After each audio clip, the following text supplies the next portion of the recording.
Good morning to all. With the continuation of the accounts class, today we have discussing about bill of exchange format. It is a very important thing. Based on this format, we have working about the future problems. Okay. So bill of exchange already theory part we have already completed. Now discuss about the format. The format it should be derived on the both aspect. One is the purchaser, another one is the sales. Okay. Let me discuss it about that. Okay. Generally, preparing of bill of exchange, we should be preparing both side. One is the purchaser, another one is the seller. Okay. Purchaser preparing the transaction against the seller, seller preparing the transaction against the purchaser. Okay. This is a very simple concept.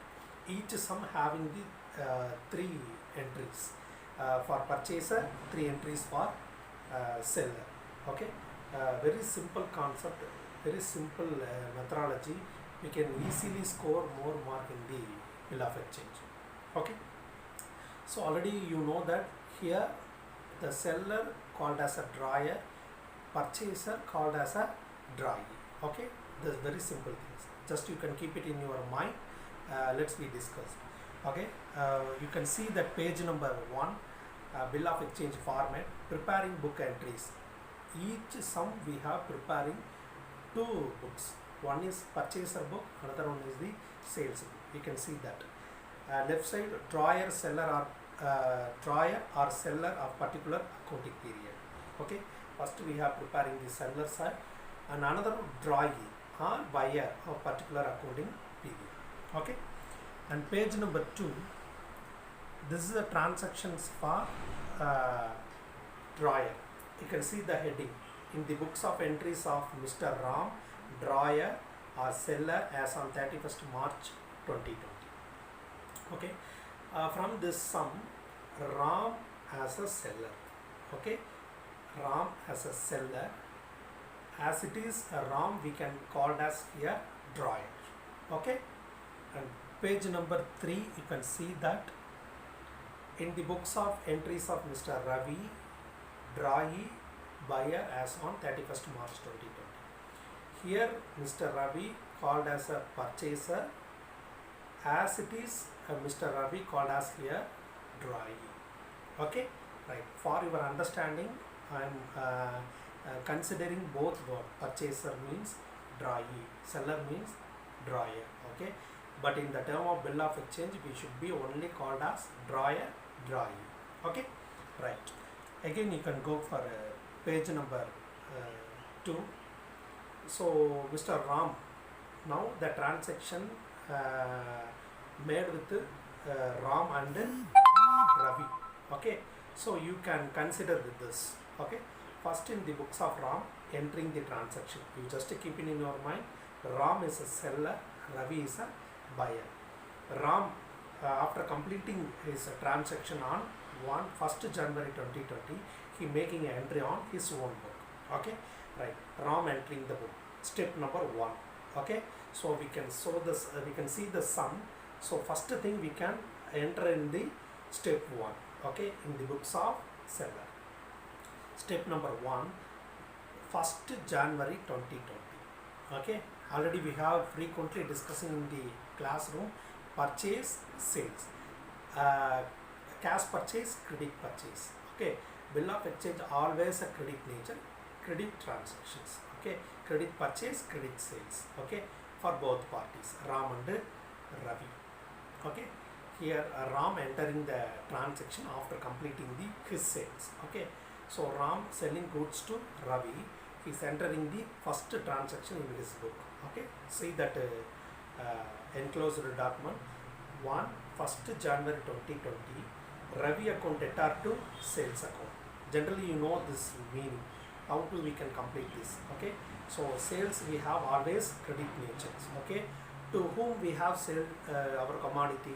For Ravi. Okay, that's why sales out goes out and Ravi comes inside the company. Okay, so you should write Ravi account debtor to sales account.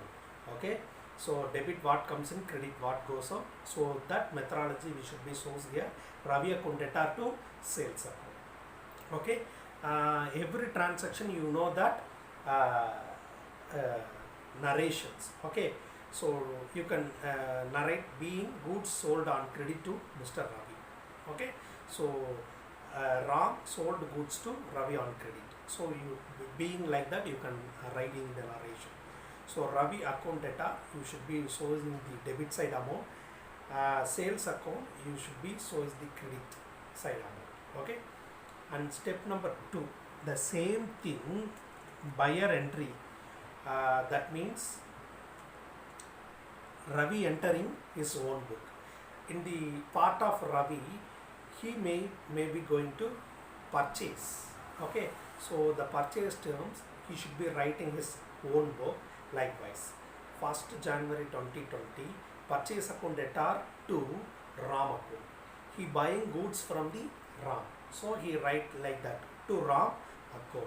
Okay, again I repeat you, in the part of Ravi, this is the transaction is a purchase. So he's like that, step 2, purchase account debtor to Ram account. The purchase account amount shows in the debit side, Ram account amount shows in the credit side. He may be writing the narration like this, being goods purchased on credit from Mr. Ram. Okay, so this is step 2. After receiving the goods from Ram, Ravi accepting the Ram bills. Okay, along with the commodity, Ram sending the bill to Ravi. Okay, receiving the commodity from Ram, Ravi accepting, seeing that bill. Okay, this much of quantity of quantity of commodity, this much amount. Okay, I agree that. Okay, this bill. Okay, so that is here we can call as acceptance of bill. Okay, in the part as a buyer, I am accepting the bill. Okay, so I am accepting the bill, and I can send through the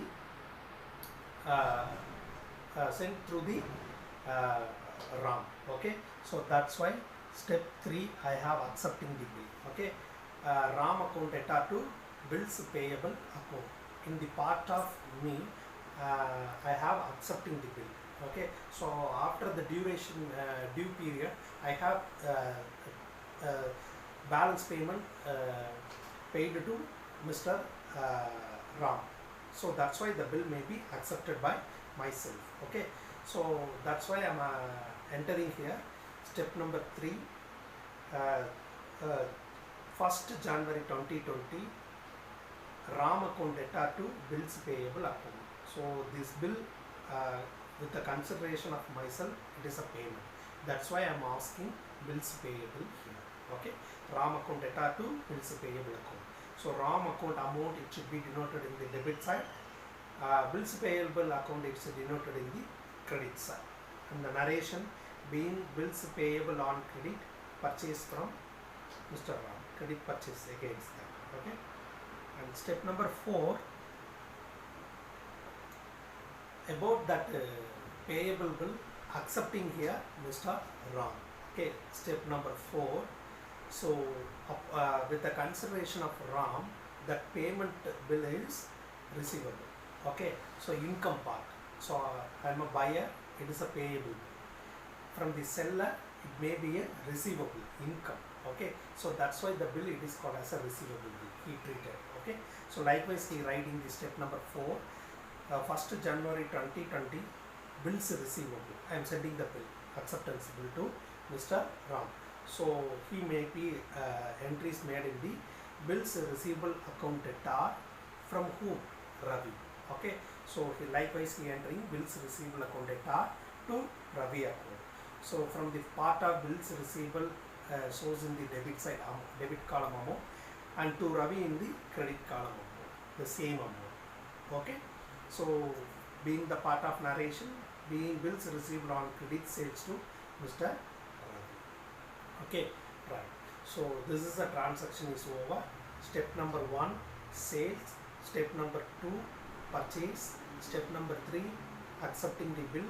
Step number 4, they can acceptance bills received by the seller. Okay, so he may be given the due date. Okay, so all the sums they are having the 3 months due period. Okay, 3 months plus 3 days for grace period. Okay, all the due it may be consist in the 3 months. Okay, the format also say the transaction done with the 1st January 2020. Okay, after that it may be considering the due of 3 months. Okay, February, March, April. Okay, 1st March 2020 it's a due date. Okay, after the 3 months. Okay, the bill of exchange ruled that 3 months plus 3 days for grace days to the buyer. Okay, so exactly we have considering the 3 months, 1st April 2020 plus 3 days grace days, 4th April 2020. So the purchaser or buyer may be given the repayment to the seller on 4th April 2020. Okay, you can see the last transaction in the 3rd page. Step number 5, bills payable account debtor to cash account. Against the, you can see the previous entry, RAM account debtor to bills payable account. The same here, against the bills payable. Now here maturity period is over, that means a due period is over. Now he may be paying to amount to the seller. So that's why he writing that bills payable account debtor to cash account. Okay, debit what comes in, credit what's what goes out. Okay, so okay, bills payable account debit and cash outflow to the seller. The bills payable account debtor to cash account. Okay, bills payable account we can source in the debit column, and to cash it is sourced in the credit column. And narration being final statement of cash against the credit purchase from Mr. Ram. Okay, so very clear on this. Why we should be putting the date for 4th April 2020.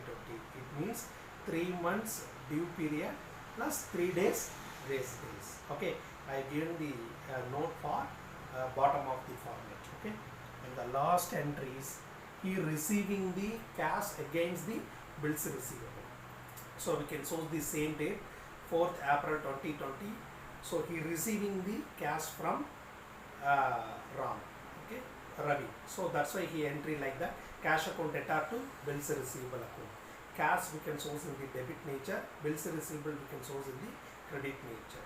The narrations being final settlement of cash against the credit sale to Mr. Ravi. Okay. So these are the main 3 entries from the purchaser as well as the seller. Totally we have 6 entries. Very simple. The entries are constant. Okay. The amount may be changes to the depending upon the sums. Okay, so first transaction purchase sales, 3rd one accepting the bill, 4th one receiving the bill, and 5th one payment by the buyer, and the 6th one receiving from the seller on the cash. Okay, these are the transaction, very important. Kindly go through it, and next class we are going to prepare the sum. Okay, I request all of you kindly read the format and get any clarification. You can post a comment through YouTube or our official WhatsApp group. Based on this format, we can go through our sums in future days. Okay, so I request everybody you should very clear with the bill of exchange form. Okay, thank you so much.